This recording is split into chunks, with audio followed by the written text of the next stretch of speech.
I love Christmas. I love Christmas so much. See, I really like Christmas, but only if everyone stays calm.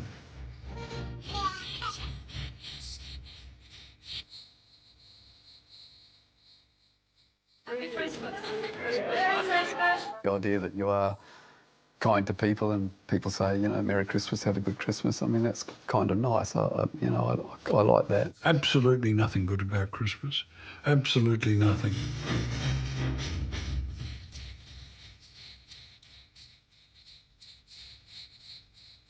My husband is extremely excited about Christmas every year, and I kind of go along for the ride.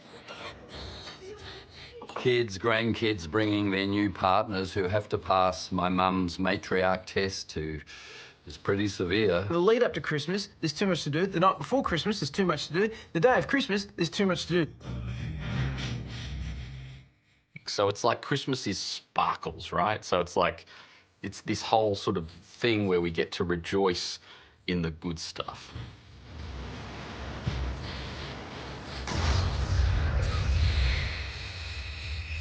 You need a big fat man with a long white beard. He's coming to town. Originally a pagan festival, Christmas was taken over by the early church fathers and made respectable. And now, more than ever, the meaning of the day is surrounded by an orgy of accessories which keeps the commercial world busy in preparation all the year round. When December rolls around, I always think, oh no, Christmas again, because of the lines, the shopping, the queuing for things, the going to the fish markets. And then on Christmas morning, when the kids get the stockings and they're sitting in the lounge room, it's kind of, oh, why do I hate this time of year so much? But yet every year it's the same. You know, I never remember that when Christmas Day rolls around, everything's actually okay. We love Christmas. It's all about family and, above all, nowadays about grandchildren.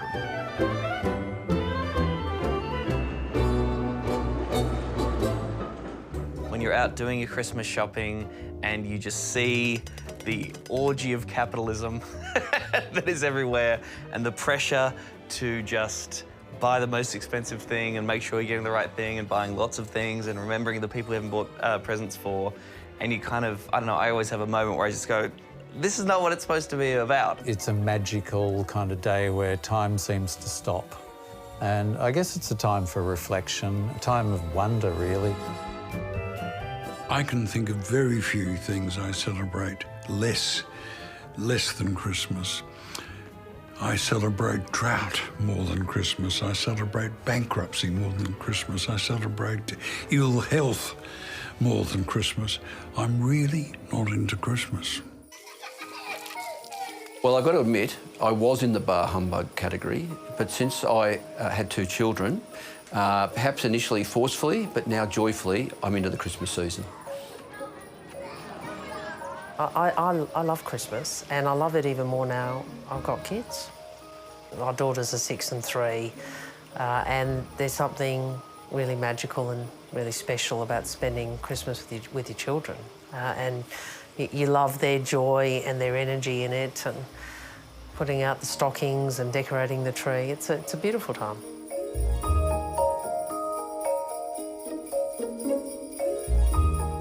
My earliest memory was the night before Christmas, and it was a church play with shepherds and Mary and Joseph and angels, and I would have been 3 or 4 in my father's arms outdoors. It was hot, and just feeling magic, safety and love.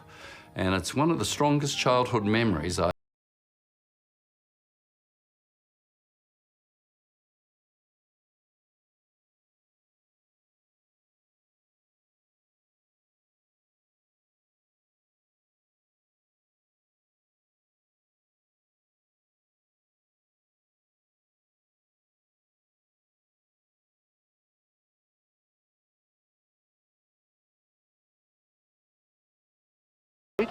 No. It doesn't happen.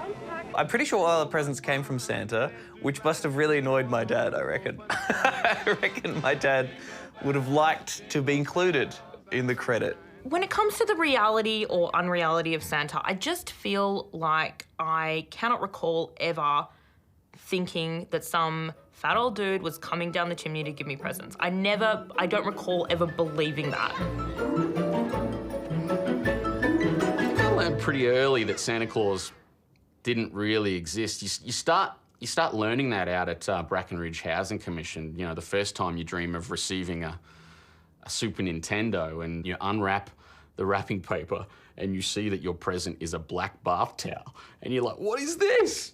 And you know, you're thinking, don't bath towels, don't they just come provided? Aren't you just meant to have bath towels in the hallway cupboard? That was our Christmas present. So then you soon to quickly sort of think, you know, I don't know about this Santa Claus stuff. I want something to feed my doll with and a paintbrush set. And a paintbrush set. Anything else you want?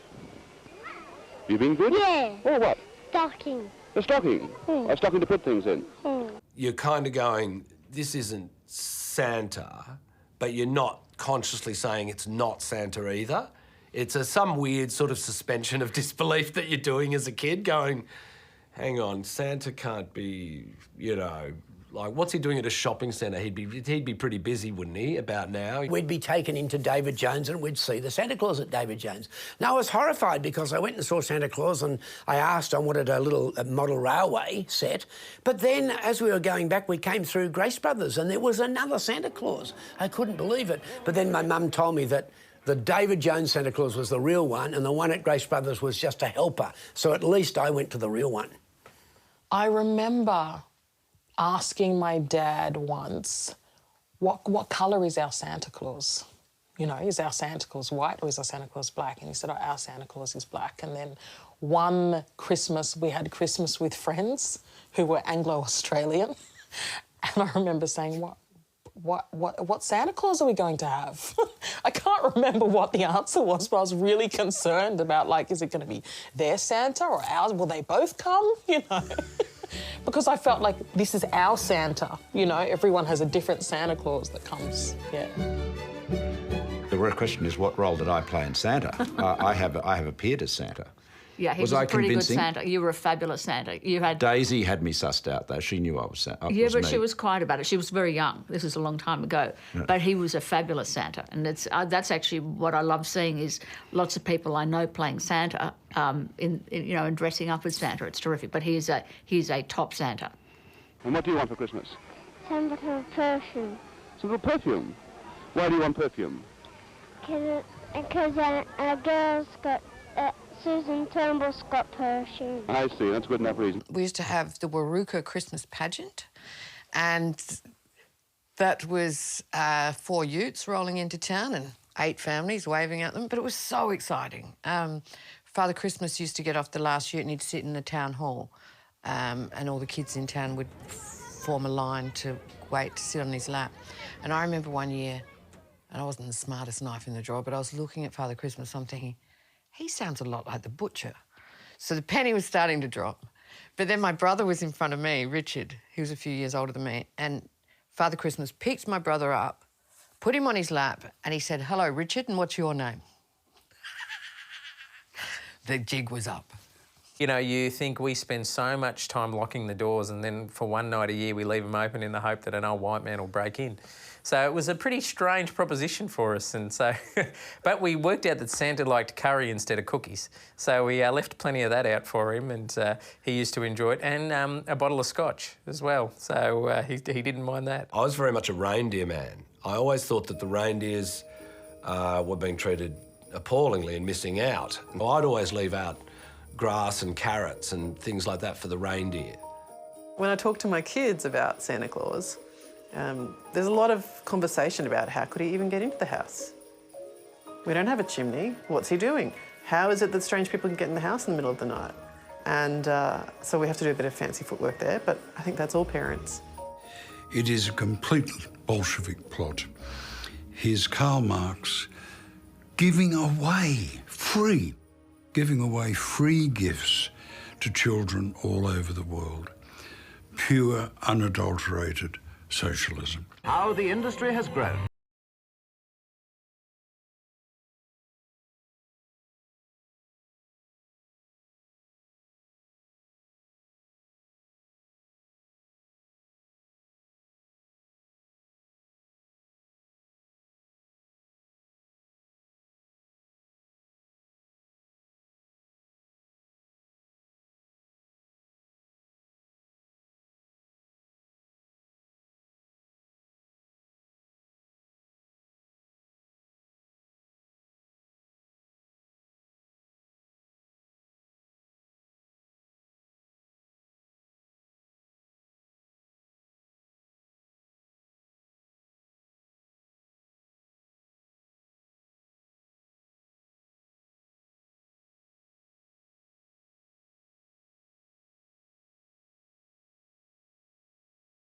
I am really bad at Christmas cards. And because I have never really sent a Christmas card, now the only Christmas cards we get is one from the optometrist and one from the local real estate agent. I don't send Christmas cards, no. I'm a millennial. I send Instagrams and Snapchats. I don't even do that, to be honest. No, the classic is a Facebook post wishing everyone a Merry Christmas on Christmas Day, which is just so beautiful and personal. I'm not a particularly arts and crafty person, but there's something very therapeutic and very lovely to me about making a Christmas card, so I tend to do that most years. If anyone had the audacity to send me a Christmas card, unfortunately no one ever has, it would go straight into the fireplace. With regards to my own Christmas pictures, yeah, I guess a lot of them have political or religious references and are often very gloomy and apocalyptic, so I have to apologise. It's my wife describes me as a gloomy catastrophist and a contrarian, so my Christmas cards unfortunately reflect that slightly negative view of the world. But also I like to think that there's a cheerful buffoonery to them as well, which is not too negative. I tell you what I can't stand at Christmas. Cannot bear it. And I think they're over now because they'd probably be email now, but you used to get the printed out letters that you'd get with your name in biro up the top, and then it's like a manuscript of family diatribe and minutiae of someone you haven't seen for 10 years. You know, I couldn't get enough of reading how their Callum's getting on with his soccer. I barely give a shit how my own kid's getting on with his soccer. Didn't even know if he played soccer. I don't even know which kid I'm talking about. But those letters used to drive me mental because they're a brag fest. They don't send you those letters and let you know the husband got caught cheating at the office. The kid's been kicked out of school. No, this is all, everyone's doing so well. We're all fabulous.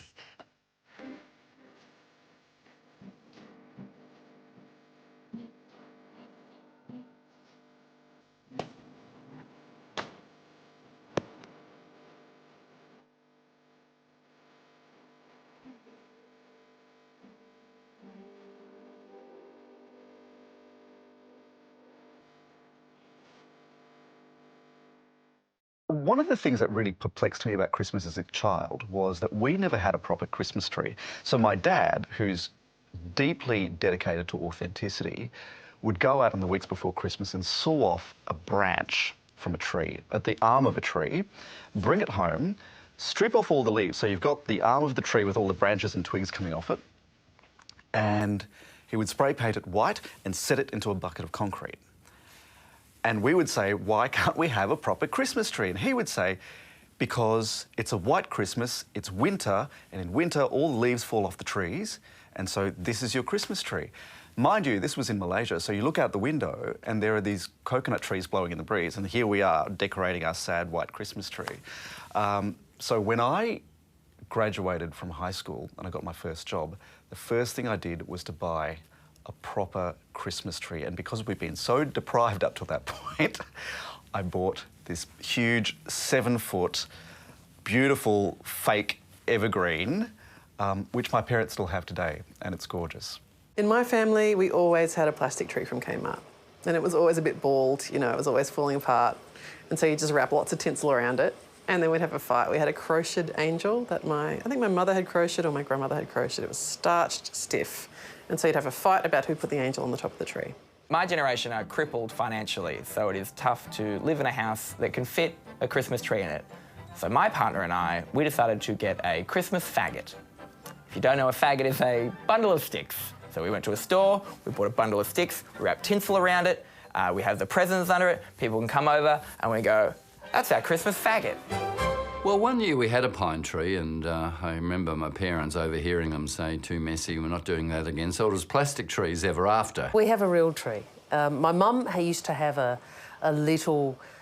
sort of pot plant in the shape of a Christmas tree, like a real pot plant. She used to just bring that inside and we decorate that. But Sophie always orders a real tree. Christmas tree, how charming are your branches. Christmas tree, oh Australian weeping fig, not so much a Christmas tree, just an indoor plant. And that plant had a name, actually. Dad had this weeping fig, and he named it Fangorn after the talking tree in Lord of the Rings. And it was the tree he'd put his cigarette butts out in. And sometimes this poor tree had sort of durries, stuck in the base of it. And this is what we'd wrap the tinsel in, and we'd sort of gather around and unwrap our presents. I just have a little artificial one that's about the size of Coco. So as long as she doesn't lift her leg and pee on it, it serves us pretty well. So these trees we used to get, they're just a branch of a pine tree, and it just used to go like that into the corner of the room. So one year, I conned my little brother into going with me, and we climbed up a pine tree in the main street of that little town, and we lopped the top off. We weren't popular, but by hell, I loved that tree. It had a really good point to it.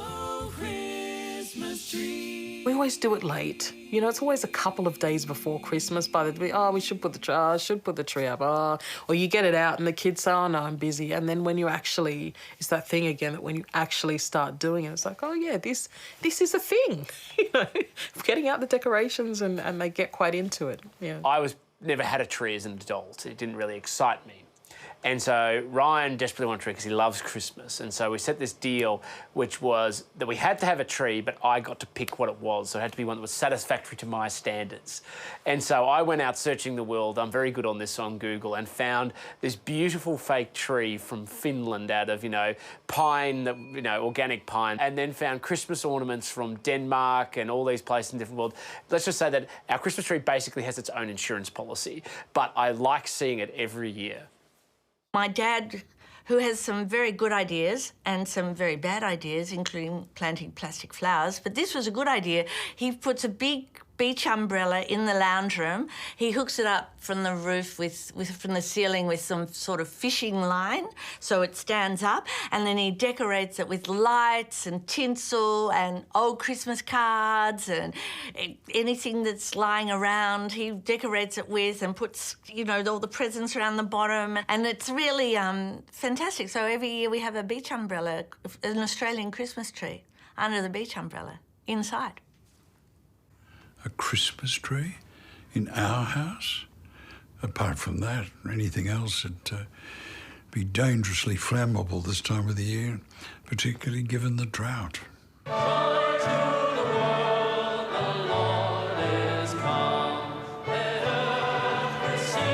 I love the fact that people watch the carols on Christmas Eve and enjoy them. I think there's something really lovely about people as a family sitting down and watching their carols. I couldn't think of anything worse.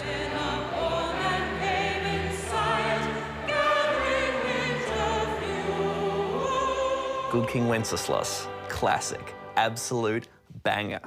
First Noel, yes please.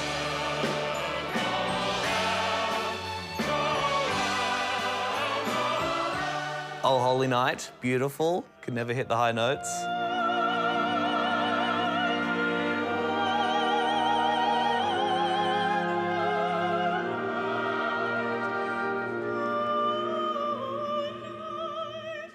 Yeah, I love all those kind of classical or more religious ones because I think they're very beautiful. One of my favourite Christmas carols is Carol of the Bells. You know it, it's the na na na na na na na na na na na, that one, right? And I love it because, you've got your pop songs, you've got Mariah, whatever, but Carol of the Bells, whenever I hear it, it brings a sense of occasion, a sense of, a bit of regalness to the festive season. And I also really like it because it's from Home Alone. I mean, that's really why I know it. I love Christmas carols, and that's another great thing about grandchildren is having these little people sing Christmas carols with you at Christmas time and really getting into it, for the first time.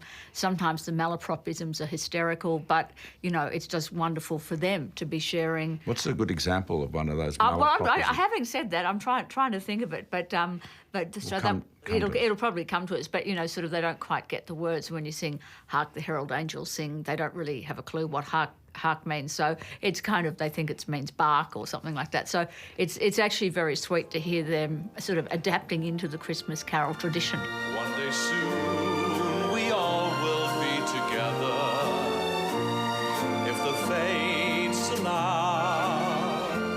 There's something about performing a carol or whatever and bringing the sense of that and knowing that it's kind of getting people in the mood for Christmas at home, I find that kind of much more Christmassy than actually experiencing it myself.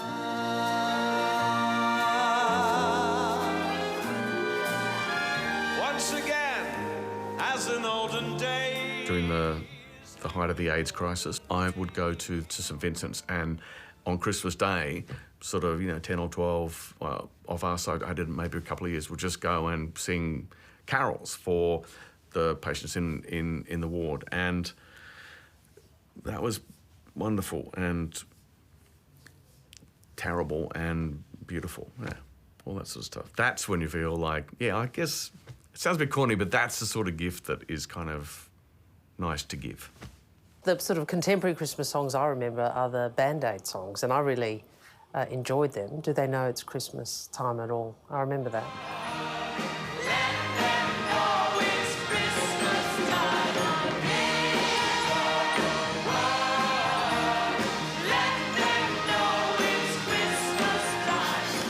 I love Christmas carols. I listen to them all year. In fact, I've got a playlist of Christmas songs that I put on if I need a little pick-me-up in the middle of the year. I do love Christmas carols, particularly a good choir. I've been known to jump churches just to find a good choir. Like, everyone loves the kind of modern ones, like Mariah Carey and stuff. The Christmas carol that I hate the most is the 12 Days of Christmas, because that shit doesn't end. And no one knows the words.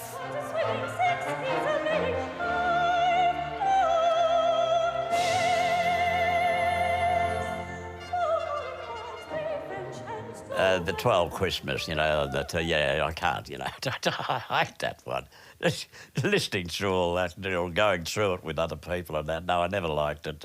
Leave me out of it, please. I don't like Christmas carols. They get stuck in your ear like an earworm and they stay there. And my problem is, too, is I can't properly distinguish what the carols are. So I kind of make this weird medley in my mind. And it's just, I get a little piece of Rudolph the Red-Nosed Reindeer, a little bit of something else, and the other one, and they all just kind of mix in my mind, and they make a really horrible pastiche in my brain. My favourite is Drummer Boy, because it's speaking truth to power, and that's what I love about it. It's polite but forceful, and it has a great rhythm. Pa-ra-pa-pum-pum.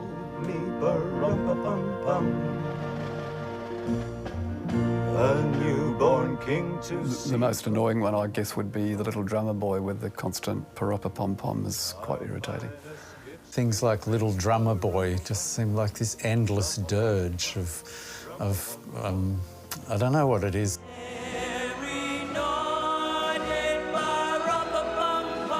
Mary nodded, pa-rum-pa-pum-pum. It's describing this kind of scene in the stable of all of these animals and, this kind of amazing raucous scene. And I think that's why I like it, because it's so many Christmas tales are kind of, peace came over Bethlehem and the, baby Jesus was sleeping and quiet. And it's like, we all know what it's like when there's a birth and they're screaming and there's, it's just not like that. The Mentals had a song, it was one of my songs actually, Apocalypso, another slightly gloomy song about Santa Claus being worried about a nuclear war, which has just happened, and he's becoming aware of it as he's thinking about Christmas, so...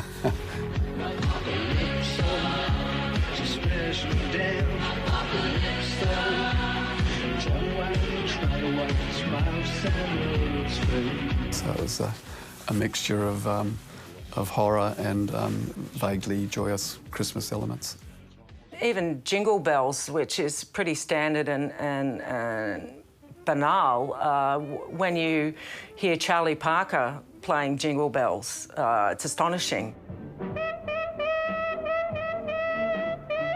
So it's probably not the songs themselves that are the problem, it's the way they're delivered and arranged.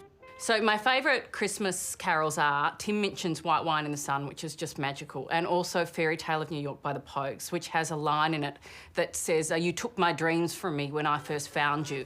And then the singer comes in, I kept them with me, babe, I put them with my own. And it's just like, oh my God, it's so beautiful. with me, babe.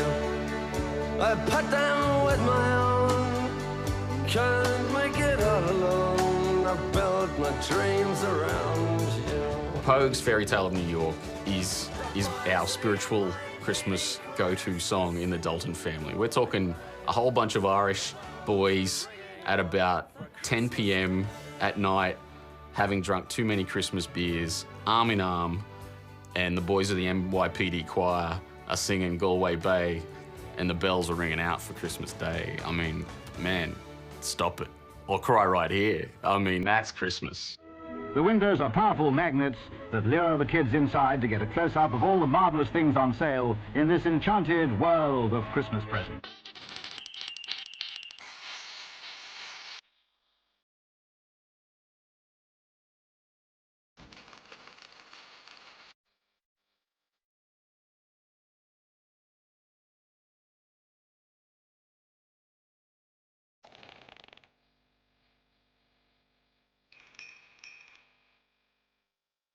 The best present I ever got was a Batmobile.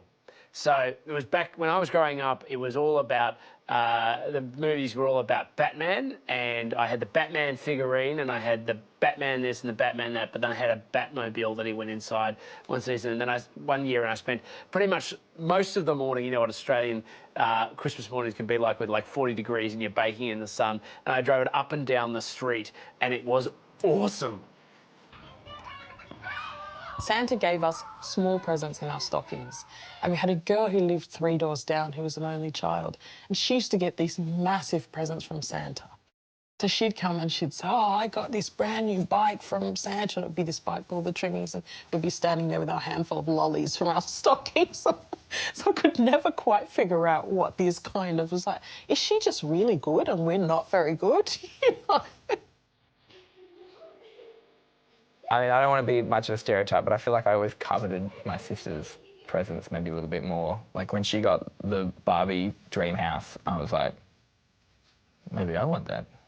The one thing I wanted for Christmas and never ever got was the Millennium Falcon. Just any example of the toy. I would have taken anything. Every year I would get something that was a little bit like a Millennium Falcon, but nothing like it in reality. All I wanted was a Millennium Falcon, and I never, ever, ever got it. Now, my son has 7 or 8 Millennium Falcons at home. He even has a Lego one, which he was not allowed to build. That I built that. Look, I remember one Christmas, which was a bit of a shocker because I was about 7 years of age, and I woke up about 3 a.m, the dawn wasn't up, and I found there was a steam engine called a donkey engine, which I'd always wanted. Father Christmas had left me one. And then also there was a peach there and a bottle of drink, which my mother had probably left for me because she knew I'd wake up early. So I started eating the peach, then I started drinking the bottle of drink, and it didn't taste too good.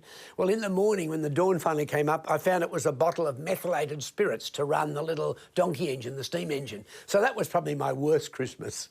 When I was about 6, I wanted a forklift, a real one, because I loved forklifts. And I said to my parents, I said, if you buy me a real forklift, I have no Christmas presents for the rest of my life. But they didn't take me up on that offer. But they did buy me a toy one, which was pretty good. It was a metal forklift and it had rear steering. I was always very impressed by any toy car or truck or forklift that had real steering, the wheels actually turned. So that was a pretty good present. In the early 90s, if there was one bike that you needed in the neighbourhood to absolutely, positively smoke every other kid in the neighbourhood in a bike race, it was a Mongoose. And every year, I dreamed of that somewhere in the back of my mind, that one day I'd wake up and I'd go out early and I'd walk down the hallway and there'd be this gleaming Mongoose BMX. Never happened, never happened. But that's Christmas, right? You can't always get what you want, you know. That's the great lesson that a Brisbane kid learns early, and that sets you up well for the rest of your life. Best Christmas present as a child was a surfer plane, which no one knows what a surfer plane is, but they were made of rubber and you had to blow them up, and they were fairly rigid. And mine was, at least when I got it, it was taller than me. Used it all the time at Bondi. I used to love my surfer plane too. Once I stood up on it, which surprised me as much as everybody else. I don't think I ever learnt to stand up on a surfer plane. I don't think I was supposed to. I think that was going No, off, that's okay. Yeah. The most stressful thing about Christmas is the face you have to make when you get a present from someone in your family you don't know very well, and you open it up and it's a shirt that's 8 sizes too big, and you just have to be like, oh, rip curl. This will go great with my shell necklace that I'm always wearing, because you know me, I love the beach. Stressful, very stressful. You know, it was interesting. You would compare presents with your brother. It was almost a part of who's loved most, who got the best presents. It's interesting how you reflect back on childhood fragilities. Worst present I ever received? A banana-shaped vase. That's it. A banana-shaped vase with a little hole in the top to put a solitary flower in. Hideous. Hideous. I always wanted a pair of Jordan 5s, Air Jordan 5s. And I remember Mum went down to Preston Market and bought a pair of Vietnamese knockoffs that looked nothing like it, but she tried to convince me they were. It didn't work, Mum. The best Christmas present I ever received was an SS Stuart Surridge cricket bat signed by the great Richie Richardson, first drop for the West Indies 1980s cricket team, the best cricket team to ever exist. And it was the most amazing thing. Held it in my hands for about 2 months and just ogled that thing. Of course, the great tragedy is that we hit hard times about 2 months later and Dad had to hock the thing and I have to ride down to the Sandgate pawnbrokers and there's my beautiful Christmas present in the pawn shop. One year we decided to buy the kids for Christmas iPods, and iPods are quite expensive, so we didn't do a whole lot of other gifts. And it was only a couple of years later my eldest child said that him and his siblings had decided amongst themselves they must have been quite naughty that year because Santa didn't give them many presents. Because kids, of course, don't think about costs of things, because why would they? Because it's from Santa. And I realised, you know, for kids it's about the amount of stuff in the sack, so you'd end up buying all this literally stocking filler rubbish just to fill it up. I'm one of those people, I have been known to save presents and leave them wrapped and put them away for a rainy day, discover them again in March, and it's like getting a gift all over again. And it's just a nice way to sort of stretch out the fun of Christmas. Wrapping paper. It drives me nuts. You spend all this time wrapping these bloody presents and then you have to unwrap them and then you've got all this mess and waste after the end of it. It drives me crazy. And you end up filling up a complete big garbage bag full of nothingness. Because my mum grew up in the Depression, all wrapping paper had to be saved. You could not rip it. You actually had to very carefully undo all of the wrapping paper because it would be reused every year for years and years and years. And so we had a huge shed of suitcase full of wrapping paper that was always, you know, reused for presents. So you had to open every present very carefully. There was certainly no ripping of presents. It was precision. It was done with surgical precision.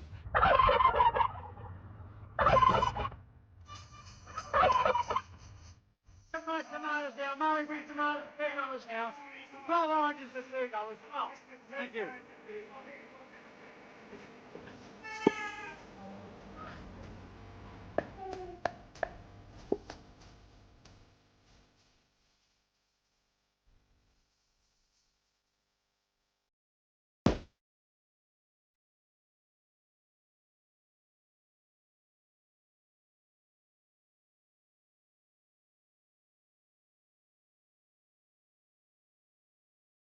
The best thing about Christmas, my first thought is the food, but I should probably give you an answer like the spirit of love and togetherness. But it's mainly the food. Every single year at our house, Christmas is a minor disaster because my husband's unable to work out timings of cooking turkeys. So last year the turkey was ready, and I'm not joking, it was ready the next day. It was my first married Christmas, and I was very young, and I kept ringing my mum to ask her questions. So, how long does it take to defrost the turkey?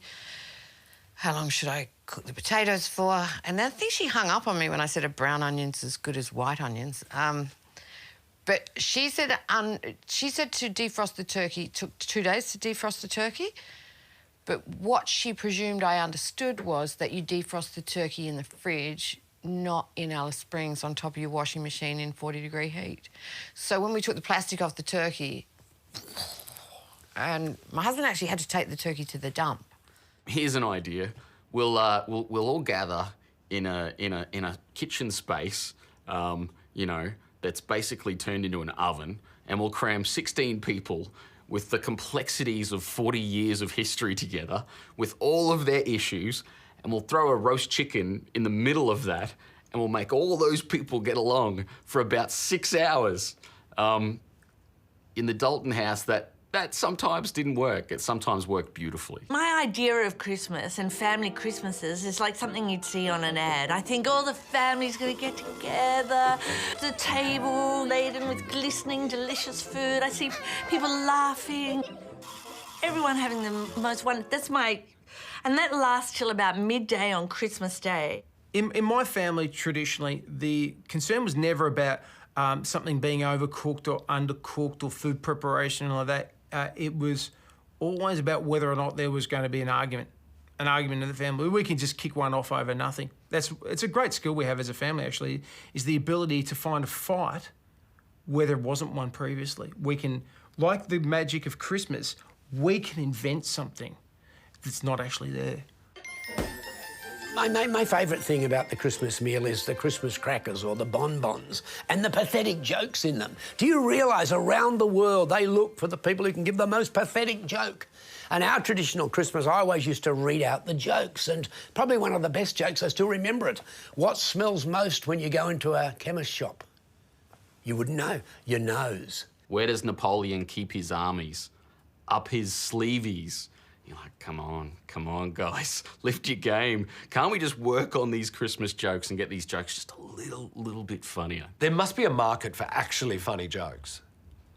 You would think. You know what I mean? Like, if you could actually guarantee, like, these crackers, get ready. I love a Christmas cracker. That's the thing, okay? I love that. It's the surprise element. It's got an element of fireworks to it. It's dangerous. Somebody could lose an eye. I mean, that's the best part. Christmas crackers are great because they start arguments. Everyone gets a stupid hat. You know, you get a paper hat. You might get a toy that if the cat swallows, you'll have to take a trip to the vets. There's so many good things in Christmas crackers. They are absolutely an essential. In our family, we will eat absolutely everything at Christmas time. There's no matching of food and no menu. It's just a bit of a free-for-all, so everyone brings something to the table. So a standard Christmas meal might involve sushi, a pork roast, salad, seafood, fried noodles, stir-fries, curries, all on the table, all at the same time. Turkey, ham, roast lamb, and it'll be that whatever the weather. Usually I want to run and hide. Fortunately, my husband doesn't particularly like Christmas and we're not close to our relatives. So usually at Christmas we get a bag of prawns and a bag of dope. Christmas Day is for me a day of travelling around and having a look at everything. Maybe park my bike at the back of the arts centre to recharge, and me then wandering into the city from there and soaking up the goodwill and the good fortunes of everybody that I see. I usually just do the seafood, actually, which is a bit of a cop-out, but I'm usually working a fair bit. So I find I can order the side of smoked salmon, I can order the prawns, and, you know, I can get all the condiments and put it all together, and it's pretty low. I can do that quickly.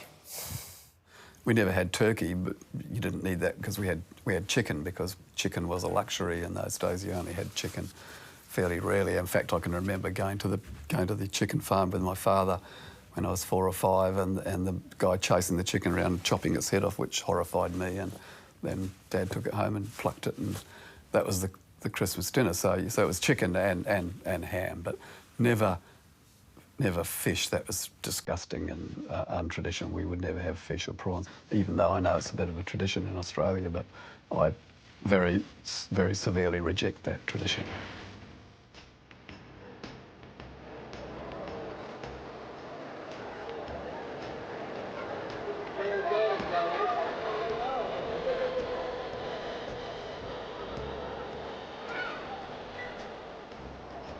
The Wayside Chapel Christmas party is almost an icon of Sydney life. On Christmas Day, we block off the street, we carpet it, and we just throw the biggest party the world's ever seen. You know, we have thousands of people coming through and all are welcome. No one is excluded, everyone is welcome.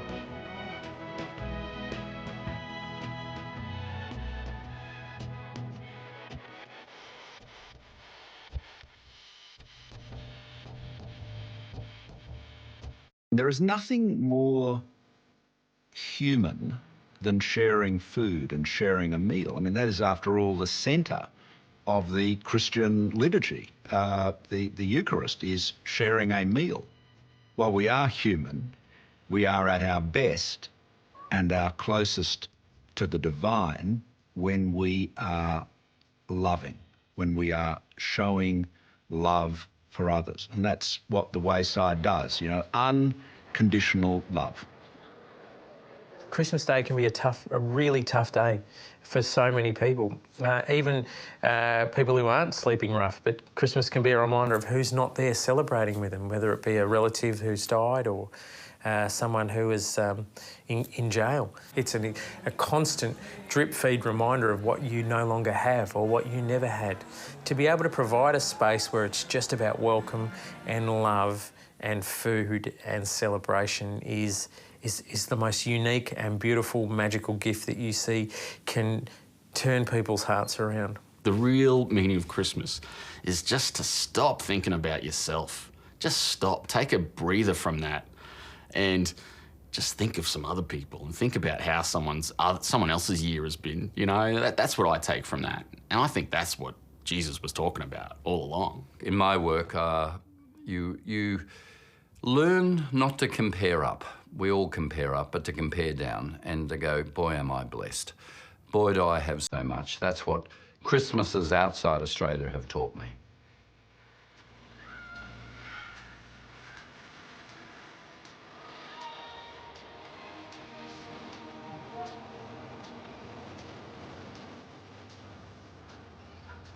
Christmas in the United States, it's cold, it's snowy, you can't go anywhere. You've got to put up with Thanksgiving beforehand, which I hate. And I used to always think about my friends in Australia going to the beach, eating cold chicken and salads, sipping cold beer. And it's an outdoor experience, and it's an experience that can be enjoyed in nature in a way that it can't in cold climate countries. So I think we've got it made, and I particularly love the surfing Santas. That really epitomises Australian Christmas for me. The logistics of Christmas, you know, there's all the travel plans and the who you see and who you don't see, and you know, so there's always. I think Christmas has a melancholy about it, you know, as much as anything else. One of my potent memories of Christmas is seeing the effects and it had on the mother, and it kind of changed me. I saw my mother. She'll hate me for telling this, but she was making Christmas puddings. And it all got too much for her. See, Dad was harvesting, and she had a lot of kids and they didn't have a lot of money. And she broke down while she was making these puddings. I was about 12. And she said, I've got all these puddings to make, you know, and the tears. And all you kids, and your father's on the header, and 20 people coming for lunch, and all these puddings to make. And I said one of the bravest, probably stupidest things I've ever said. I was bewildered by this. You're crying over puddings. And I just said, Mum, why don't you buy puddings? Why don't you just buy puddings? Oh, the look I got. To this day, if I could just have those words back. Because what I saw come back from that stove still haunts me. She turned on me then. And she said, because I like making puddings. It doesn't look like you like it. Christmas lunch just went on. Eventually us kids would leave the table and the grown-ups would sit there, and for us it was always like sort of waking up the next morning, and the table would still be strewn and there'd be sort of someone asleep in the corner, and you'd always just go for the after dinner mints. They were always at any big dinner party, particularly Christmas after dinner mints, and it was always feeling the little brown packet to see if they'd accidentally left one in there.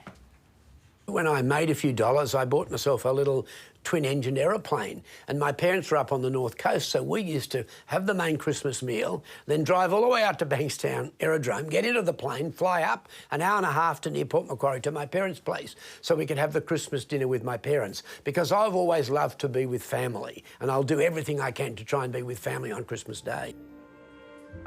You hear the TikTok the loudest at Christmas because you've got all the generations there in a row. And you're all like, well, this might be Nana's last Christmas, so we should all be there. The next year, it's like, actually, no, this year might be Nana's last Christmas. I've been to 8 This Might Be Nana's Last Christmas.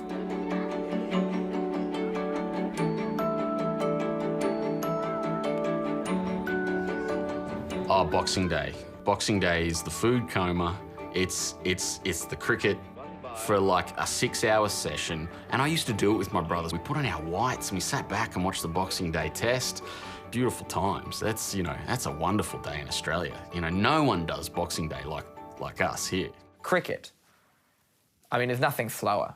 Like, it's just so expansive, and there's a few members of my family that kind of watch it, and I don't know what's going on. I don't know how cricket works. I know that there's a lot of shots of seagulls sometimes, and then someone talking very quietly and very slowly, and just men standing in white, hopefully without any sandpaper in their hands. Boxing Day, I think, is normally a day for the beach, sitting around, and we'd put out the big tablecloth and the salad would come out and the various leftovers from Christmas Day, and we'd be sitting on the beach eating them, and then go down. We'd hire a surfer plane, if I was very lucky, at DY Beach, and I'd come in on the surfer plane on Boxing Day. That's a favourite memory of mine.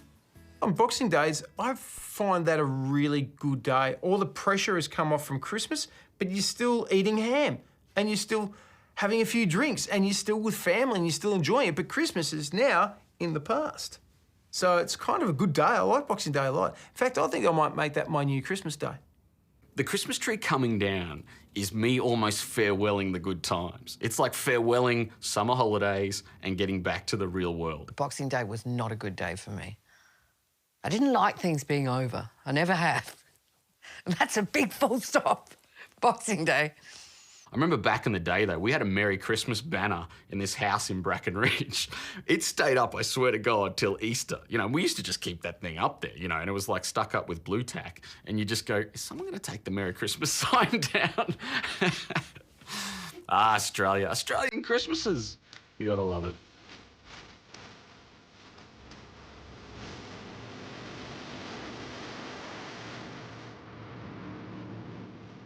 Australia, Rudolph and I wish you a very Merry Christmas and a happy holidays. To some, this might be the silly season, but not to me. I take Christmas and New Year deadly seriously. Happy Christmas. Merry Christmas. Merry Christmas and a Happy New Year.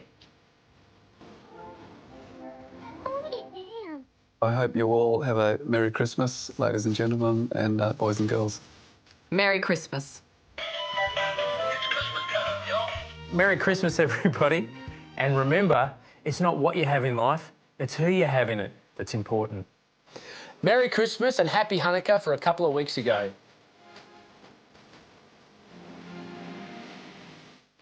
Happy Christmas, good as gold, have a bonza time, fair dinkum, good on ya. Wishing all of you and your families the very best Christmas. Merry Christmas, everyone. Stay calm. Still going. Have a decent Christmas, everyone. Don't fight too much.